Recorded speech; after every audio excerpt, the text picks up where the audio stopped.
کو دھکے دے رہے ہوں گے، نیز گناہوں کی ندامت، سانسوں کی حرارت، سورج کی تمازت، خوف و دہشت کے سبب پسینہ بہہ کر زمین میں 70 گز تک جذب ہو جائے گا۔ پھر لوگوں کے گناہوں کے مطابق کسی کے ٹخنوں، کسی کے گھٹنوں، بعضوں کے سینوں، بعضوں کے کانوں کی لو تک چڑھے گا، اور کوئی بدنصیب تو اس میں یعنی اپنے پسینے میں ڈوکیاں کھا رہا ہوگا۔ چنانچہ حضرت سیدنا عبداللہ ابن عمر رضی اللہ تعالی عنہما سے روایت ہے کہ اللہ کے محبوب عز و جل صلی اللہ علیہ وسلم نے ارشاد فرمایا، جس دن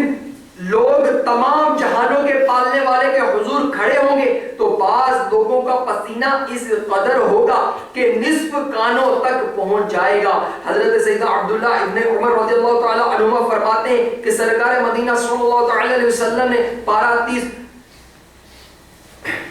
سورہ مطففین کی 6 آیت کریمہ تلاوت فرمائی۔ ترجمہ کنز الایمان، جس دن سب لوگ رب العالمین کے حضور کھڑے ہوں گے، پھر فرمایا تمہارا کیا حال ہوگا جب اللہ عز و جل تم سب کو جمع کرے گا جیسے ترکش میں تیر جمع ہوتے ہیں، 50,000 سال تک تمہاری طرف نظر نہیں فرمائے گا۔ حضرت سیدنا حسن بصری رضی اللہ تعالیٰ عنہ فرماتے ہیں تمہارا اس دن کے بارے میں کیا خیال ہے جب لوگ 50,000 سال کی مقدار اپنے قدموں پر کھڑے ہوں گے، اس میں نہ تو ایک لقمہ کھانے کو ملے گا اور نہ ہی ایک گھونٹ پانی ملے، حتیٰ کہ جب پیاس سے ان کی گردنیں لٹک جائیں اور بھوک سے ان کے پیٹ جل جائیں گے تو انہیں دوزخ لے جا کر کھولتا ہوا پانی پلایا جائے گا۔ تھک کر باہم کلام کریں گے کہ آؤ دیکھیں اللہ عز و جل کی بارگاہ میں کسی کو سفارش کے لیے درخواست کریں۔ اس طرح وہ انبیاء اکرام علیہ السلام کی طرف رخ کریں گے، مگر وہ جس نبی علیہ السلام کی بارگاہ میں حاضری دیں گے وہ انہیں دور کر دیں گے اور فرمائیں گے مجھے میرے حال پر چھوڑ دو، مجھے میرے اپنے معاملے نے دوسروں سے بے نیاز کر دیا ہے۔ نیز عذر پیش کریں گے کہ اللہ تعالیٰ نے آج سخت غضب فرمایا ہے، اس قدر غضب اس سے پہلے کبھی نہ فرمایا اور نہ کبھی آئندہ فرمائے گا، حتیٰ کہ محبوب رب العزت تاجدار رسالت نبی رحمت شفیع امت عز و جل صلی اللہ تعالی علیہ وسلم کو جن جن کی اجازت ملے گی ان کی شفاعت فرمائیں گے۔ میٹھے میٹھے اسلام بھائیوں، قیامت کی ہولناکیوں اور اہل محشر کی تکلیفوں کی یہ تو ایک جھلک ہے، اور یہ پریشانیاں بھی حساب و کتاب اور جہنم کے عذاب سے پہلے کی ہیں۔ ذرا غور تو کیجئے، آج اگر ذرا سی گرمی بڑھ جائے تو ہم تڑپ اٹھتے ہیں، رات کو اچانک اندھیرا ہو جائے تو اندھیرے میں ہم پر وحشت طاری ہو جاتی ہے، ایک وقت کے کھانے میں تاخیر ہو جائے تو بھوک سے نڈال ہو جاتے ہیں، شدت پیاس میں پانی نہ ملے تو سسک جاتے ہیں، گرمیوں میں حبس ہو جائے یعنی ہوا چلنا رک جائے تو بے قرار ہو جاتے ہیں، سورج کی تپش کے سبب کثرت پسینہ پر بلبلا اٹھتے ہیں، ازدحام میں پھنس جائیں تو بیزار ہو جاتے ہیں، آنکھ میں اگر گرد کا ذرہ پڑ جائے تو بے چین ہو جاتے ہیں، اگر والد صاحب ڈانٹ دیں تو بری طرح جھیپ جاتے ہیں، اگر استاد صاحب جھڑک دیں تو سہم جاتے ہیں، آہ آہ آہ اگر نماز قضا کرنے کے سبب آگ کا عذاب دے دیا گیا، رمضان المبارک کا روزہ ترک کرنے کی وجہ سے اگر بھوک و پیاس مسلط کر دی گئی، زکوٰۃ نہ دینے کے باعث اگر دہتے ہوئے سکے جسم پر داغ دیے گئے، بد نگاہی کرنے کے سبب اگر آنکھوں میں آگ بھر دی گئی، لوگوں کی خفیہ باتیں، گانے باجے، غیبتیں، گندے چٹکلے وغیرہ سننے کی وجہ سے اگر کانوں میں پگھلا ہوا سیسا اڈھیل دیا گیا، ماں باپ کی نافرمانی اور قطع رحمی کے باعث عذاب میں مبتلا کر دیا گیا تو کیا کریں گے؟ اب بھی وقت ہے، مان جائیے، قیامت کی راحت اور مصطفیٰ جان رحمت صلی اللہ علیہ وسلم کی شفاعت کے حصول کے لیے صدق دل کے ساتھ گناہوں سے توبہ کر لیجئے، کر لے توبہ، رب کی رحمت ہے بڑی، قبر میں ورنہ سزا ہوگی بڑی۔ پیچھے پیچھے اسلام بھائیو، قیامت کے 50,000 سالہ دن میں جہاں کفار ناقابل برداشت تکالیف سے دوچار ہوں گے، وہاں مومنین پر جھوم جھوم کر رحمتیں برس رہی ہوں گی۔ چنانچہ سرکار مدینہ سرور قلب و سینہ صلی اللہ علیہ وسلم کا فرمان باقرینہ ہے، اس ذات پاک کی قسم جس کے قبضہ قدرت میں میری جان ہے، قیامت کا دن مومن پر آسان ہوگا، حتیٰ کہ دنیا میں فرض نماز کی ادائیگی سے بھی تھوڑا وقت معلوم ہوگا۔ میٹھے میٹھے اسلام بھائیوں، اگر اسی طرح غفلت بھری زندگی گزار کر دنیا سے رخصت ہو گیا اور گناہوں کے باعث اللہ اور رسول عز و جل صلی اللہ علیہ وسلم ناراض ہو گئے، اور اگر ایمان برباد ہو گیا تو خدا کی قسم سخت پچھتاوا ہوگا۔ سنیے 30ویں پارے کی سورۃ نازعات کی آیت نمبر 34 تا 41 میں فرمایا جا رہا ہے ترجمہ کنز ایمان، پھر جب آئے گی وہ عام مصیبت سب سے بڑی، یعنی جب دوسری بار سور پھونکنے پر لوگ قبروں سے اٹھائے جائیں گے، اس دن آدمی یاد کرے گا جو کوشش کی تھی، یعنی دنیا میں جو بھی نیکیاں اور بدیاں کی تھی ان کو یاد کرے گا، اور جہنم ہر دیکھنے والے پر ظاہر کر دی جائے گی۔ تو جس نے سرکشی کی یعنی حد سے گزرا اور کفر اختیار کیا اور دنیا کی زندگی کو ترجیح دی تو بے شک جہنم ہی اس کا ٹھکانہ ہے، اور وہ جو اپنے رب عز و جل کے حضور کھڑے ہونے سے ڈرا اور نفس کو حرام چیزوں کی خواہش سے روکا تو بے شک جنت ہی ٹھکانہ ہے۔ میٹھے میٹھے اسلام بھائیو، واقعی دنیا بہت بے وفا ہے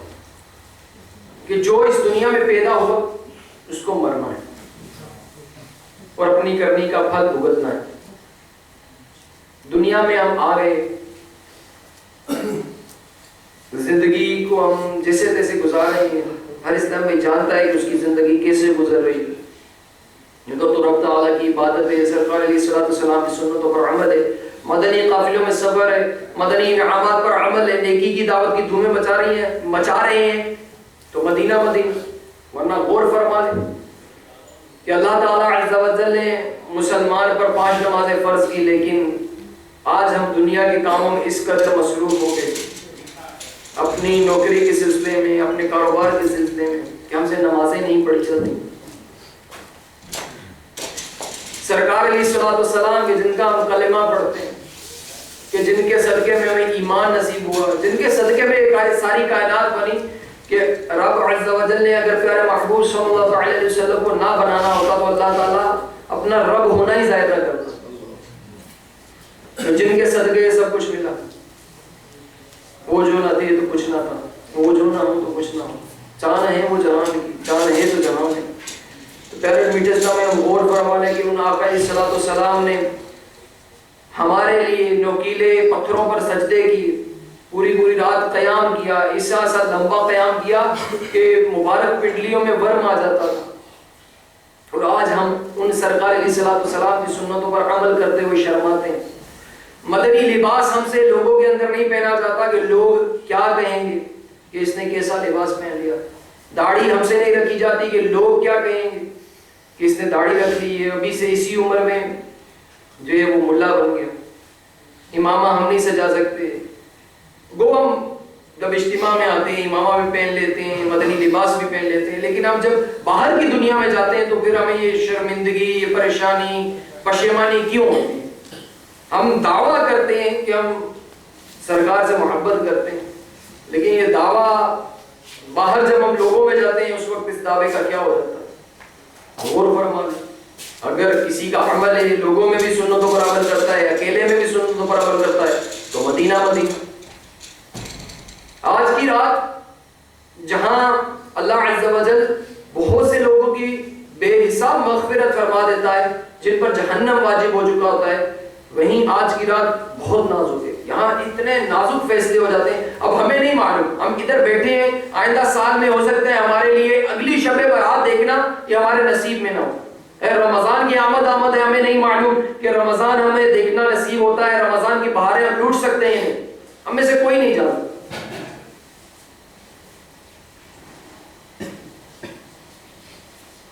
کہ موت ایک اٹل حقیقت ہے۔ دنیا میں ایک ایسا فرقہ ہے جو خدا کو نہیں مانتا، غالباً ان کو دہریہ بولتے ہیں، لیکن موت سے وہ بھی انکار نہیں کرتے۔ موت ایسی حقیقت ہے جس سے خدا کو نہ ماننے والا بھی انکار نہیں کرتا۔ یاد رکھیے موت آنی ہے، آنی ہے، آنی ہے۔ اب چاہے بھاگیں، چھپیں، جو مرضی کریں، موت آگے رہے گی، جہاں پر موت ہوگی وہاں پر خود پہنچ جائیں گے۔ تو بہتر یہی ہے کہ موت کے آنے سے پہلے موت کی تیاری کر لی جائے، ورنہ یہ نہ ہو کہ موت آ جائے اور ملک الموت علیہ السلام تشریف لے آئے اور پھر یاد آئے کہ موت آنی ہے۔ تو اس وقت کی پشیمانی سے بہتر ہے کہ ابھی سے جو ہے اپنا ذہن بنا لیجئے کہ ہمیں موت کی تیاری کرنی ہے، رب کو راضی کرنا ہے. یاد رکھیے دنیا بہت بے وفا ہے. یہ دنیا ایسی ہے کہ جتنا انسان اس دنیا کے پیچھے بھاگتا ہے یہ اس سے اتنی اپنی خدمت لیتی ہے. آپ دیکھتے ہوں گے ایسے ایسے لوگ ہیں جو دن رات کام کرتے ہیں، مطلب ڈبل 12 گھنٹے وہ کام کرتے ہیں لیکن پھر بھی پوری نہیں پڑتی. ایک بندہ ایسا اللہ کا ولی جو تھوڑا سا کام کرتا ہے لیکن وہ اسی میں بڑا خوش ہے. تو اس کو پتہ ہے کہ یہ دنیا جو ہے یہ ختم ہونے والی ہے. میرے آقا امیر اہل سنت دامت برکاتہ اللہ علیہ فرماتے ہیں کہ جتنا جس جگہ پر رہنا ہو اتنا اس کی تیاری کرنی چاہیے. جیسے ہمیں اس دنیا میں ہم آئے، ہماری کتنی عمر 50 سال 60 سال، بہت تیر مار لیا تو 100 سال ہو جائے گی. لیکن آخرت کی زندگی، آخرت سے پہلے بلکہ جو قبر میں وقت گزارنا ہے، عالم برزخ، اس کی کتنی لمبی ہے. اب ہزاروں سال ہے، لاکھ سال ہے، ہمیں تو معلوم ہی نہیں کتنی لمبی ہے زندگی. ہم نے اس کے لیے کیا تیاری کی. قبر میں یاد رکھیے جب قبر میں بندہ جاتا ہے تو قبر جو ہے اس بندے کو دباتی. بعض کو وہ بڑے پیار سے، جیسے بچے کو جو ہے نا وہ ماں گود میں لے کر دباتی ہے پیار سے، اس طرح دباتی. اور بعض کو قبر ایسے دباتی ہے کہ اس کی پسلیاں ٹوٹ کر ایک دوسرے میں پیوست ہو جاتی، جیسے یہ انگلیاں مل گئی. ہم سوچ لیں کہ ہمارے کام کیسے ہیں کہ ہمیں قبر کیسے دبائے گی. بعض کی قبر جو ہے جنت کے باغوں میں سے ایک باغ ہے، بعض کی قبر جو ہوگی وہ دوزخ کے گڑھوں میں سے ایک گڑھا ہوگی. ایک بار سیدنا حسن بصری رضی اللہ تعالیٰ عنہ اپنے گھر کے دروازے پر تشریف فرما تھے کہ وہاں سے ایک جنازہ گزرا. آپ رحمت اللہ تعالیٰ علیہ بھی اٹھے اور جنازے کے پیچھے چل دیے. جنازے کے نیچے ایک مدنی منی زار و قطار روتی رہی،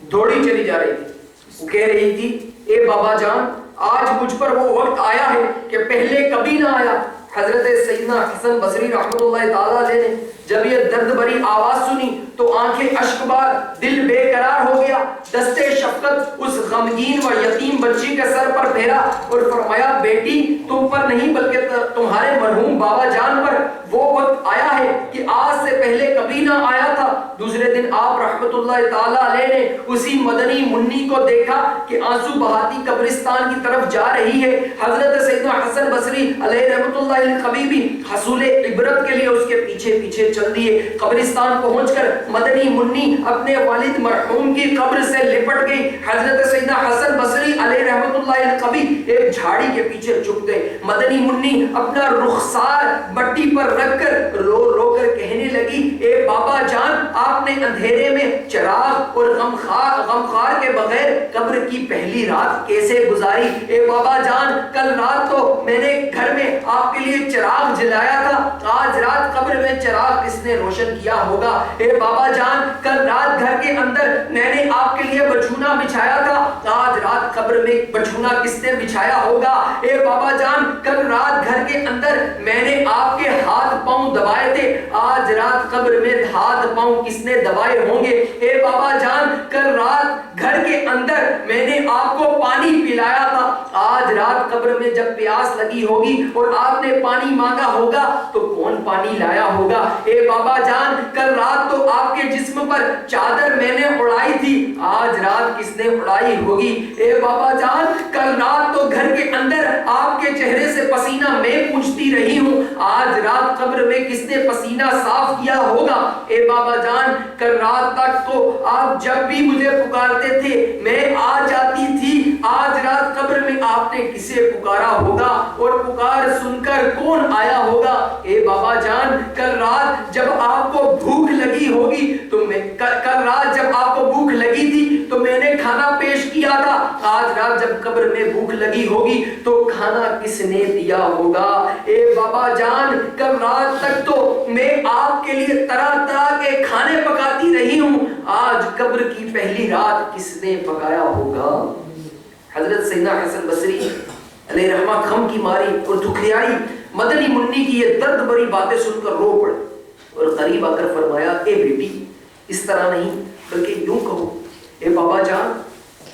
دفن کرتے وقت آپ کا چہرہ قبلہ رخ کیا گیا تھا، آیا آپ اب بھی اسی حالت پر ہیں یا چہرہ دوسری طرف پھیر دیا گیا ہے؟ اے بابا جان، آپ کو صاف ستھرا کفن پہنا کر دفنایا گیا تھا، کیا اب بھی وہ صاف ستھرا ہی ہے؟ اے بابا جان، آپ کو قبر میں صحیح و سالم بدن کے ساتھ رکھا گیا تھا، آیا اب بھی جسم سلامت ہے یا اسے کیڑوں نے کھا لیا ہے؟ اے بابا جان، علماء فرماتے ہیں کہ قبر کی پہلی رات بندے سے ایمان کے بارے میں سوال کیا جائے گا تو کوئی جواب دے گا اور کوئی مایوس رہے گا۔ تو آپ نے اس سوال کا درست جواب دے دیا ہے یا ناکام رہے ہیں؟ اے بابا جان، علماء فرماتے ہیں کہ بعض مردوں پر قبر کشادگی کرتی ہے اور بعض پر تنگی، تو آپ پر قبر نے تنگی کی ہے یا کشادگی؟ اے بابا جان، علماء فرماتے ہیں کہ کسی میت کے کفن کو جنتی کفن سے اور کسی کے کفن کو جہنم کی آگ کے کفن سے بدل دیا جاتا ہے، تو آپ کا کفن آگ سے بدلا گیا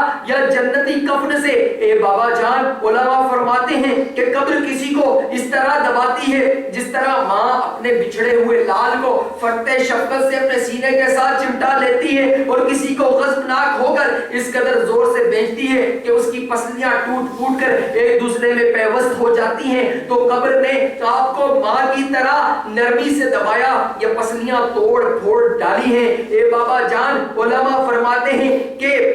مردے کو جب قبر میں اتارا جاتا ہے تو وہ دونوں صورتوں میں پچھتاتا ہے۔ اگر وہ نیک بندہ ہے تو اس بات پر پچھتاتا ہے کہ اس نے نیکیاں زیادہ کیوں نہ کی، اور اگر گنہگار ہے تو اس پر کہ گناہ کیوں کیے۔ تو اے بابا جان، آپ نیکیوں کی کمی پر پچھتائے یا گناہوں پر؟ اے بابا جان، کل جب میں آپ کو پکارتی تھی تو مجھے جواب دیتے تھے، آج میں کتنی بد نصیب ہوں کہ قبر کے سرہانے کھڑی ہو کر پکار رہی ہوں مگر مجھے آپ کے جواب کی آواز سنائی نہیں دیتی۔ اے بابا جان، آپ تو مجھ سے ایسے جدا ہوئے کہ قیامت تک دوبارہ نہیں مل سکتے۔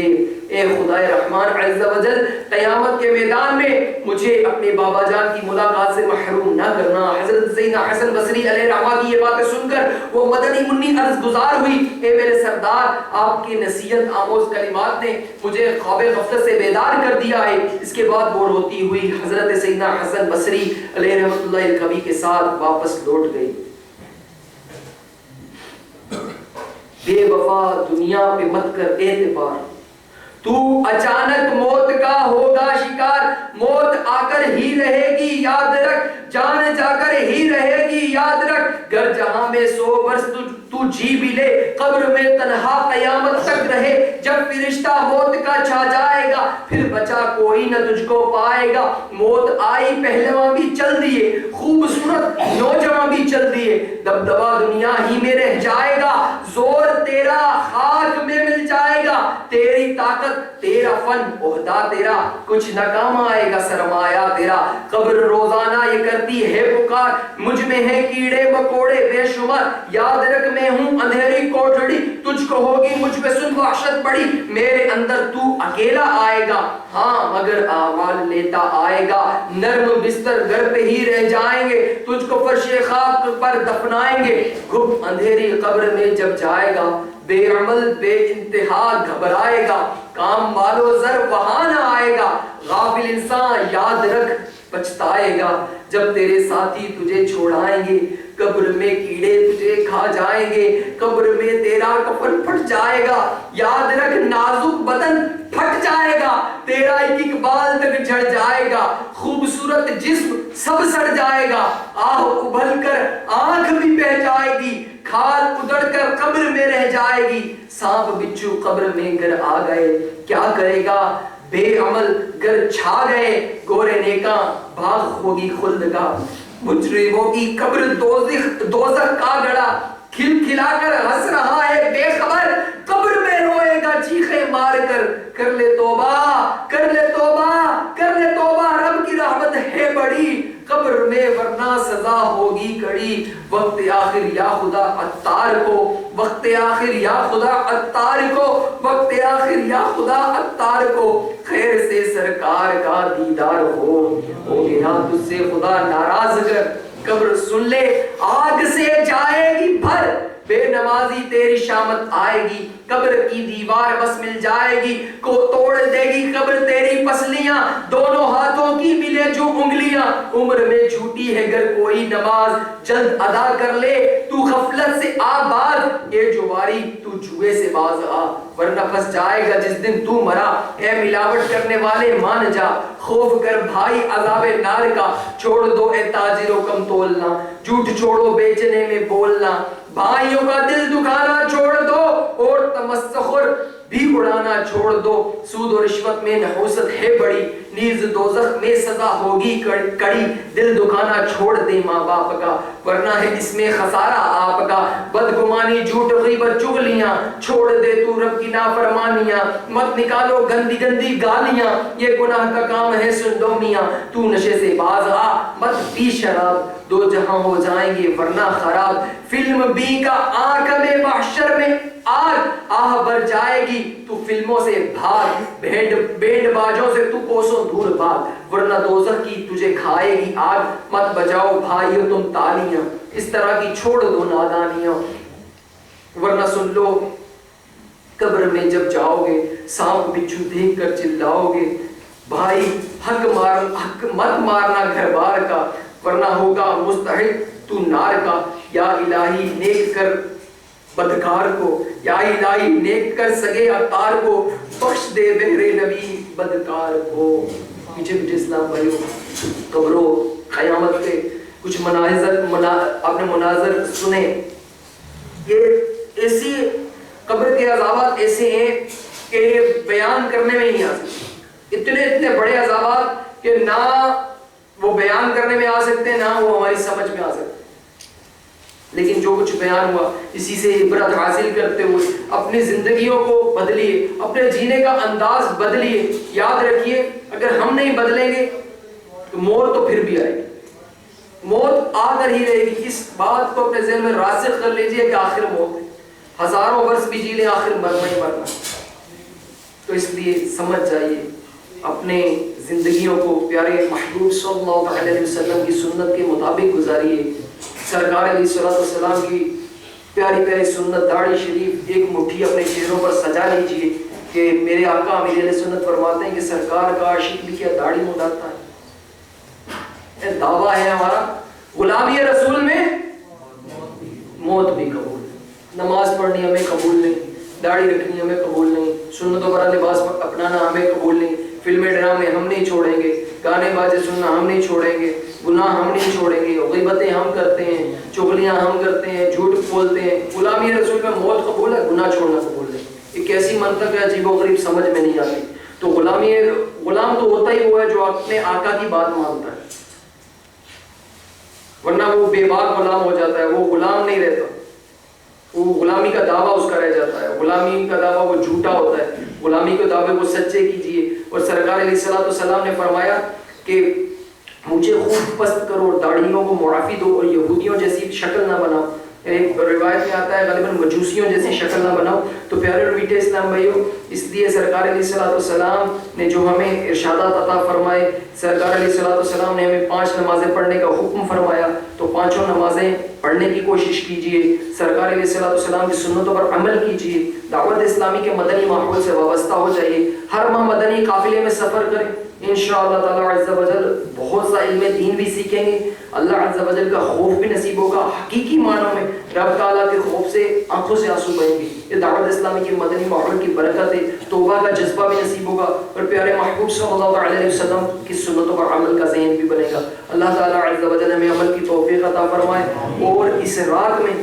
ہمارا نام ان خوش نصیبوں میں لکھے گئے جن کی رب تعالیٰ عز و جل نے آج بے حساب مغفرت فرما دی، آمین بجاہ نبی امین صلی اللہ علیہ وسلم۔ پھر میٹھے اسلام میں چند اعلانات مکتبۃ المدینہ کی طرف سے سماعت فرما لیجیے۔ رسول اکرم صلی اللہ علیہ وسلم کی حسین زندگی کے حالات مبارکہ پر مشتمل مدنی گلدستہ سیرت مصطفیٰ، شیخ الحدیث حضرت علامہ عبد المصطفیٰ اعظمی علیہ رحمۃ اللہ الغنی کی یہ بہت ہی پیاری تصنیف تخریج کے ساتھ المدینہ العلمیہ دعوت اسلامی کا یہ علماء کی مجلس ہے، اور مکتبۃ المدینہ نے اسے شائع کیا ہے، اس کو آپ باہر مکتبۃ المدینہ کا بستہ لگا ہوا ہے وہاں سے حاصل کر لیجئے۔ یہ $6 میں آپ کو یہ کتاب باہر سے مل جائے گی انشاءاللہ تعالیٰ. اس میں آپ پڑھیں گے تو آپ کو اب ذہن بیان سننے کے بعد بعض ٹائم ہو سکتا بنا ہو کہ میں اب سرکار صلی اللہ علیہ وسلم کی سنتوں پر عمل کروں گا, ان کی سیرت کے متعلق پڑھوں گا تو ظاہر بات ہے سنتوں کا پتہ بھی چلے گا. تو اب یہ کتاب حاصل کر لیجئے, اردو زبان میں یہ کتاب باہر موجود ہے انشاءاللہ تعالیٰ. اس کو پڑھیں گے مزید سرکار صلی اللہ علیہ وسلم کی محبت جو ہے وہ مضبوط ہوگی انشاءاللہ تعالیٰ عز و جل. اللہ عز و جل عمل کی توفیق عطا فرمائے. اسی طرح مدنی پنج سورہ, اس میں جو ہے یہ مشہور قرآنی صورتوں درود و روحانی کی طبی علاج اور خوشبودار مدنی پھولوں کا دلچسپ مدنی گلدستہ امیر اہل سنت حضرت علامہ مولانا محمد الیاس اتار قادری رضوی دامت برکاتہ العالیہ نے عطا فرمایا. تو اس کو آپ حاصل کر لیجئے. اس میں آپ کو مختلف جو ہے وہ علاج روحانی اور طبی علاج جو ہے وہ انشاءاللہ تعالیٰ عز و جل ملیں گے. اس کو آپ پڑھیں گے تو انشاءاللہ تعالیٰ آپ کو پتہ چلے گا کہ اس کتاب کی مجھے کس قدر زیادہ ضرورت ہے. آج ہر مسلمان کسی نہ کسی بیماری کا ازداری میں مبتلا ہے اور کوئی پریشانی میں مبتلا ہے, کسی کو کچھ جو ہے وہ بے اولادی ہے, ایسے مسائل بے شمار مسائل ہیں. انشاءاللہ تعالیٰ عز و جل آپ کے ہر مسئلے کا حل انشاءاللہ تعالیٰ مدنی پنج سورہ میں آپ کو مل جائے گا. اللہ عز و جل عمل کی توفیق عطا فرمائے. آمین بجائے نبی الامین صلی اللہ علیہ الحبیب.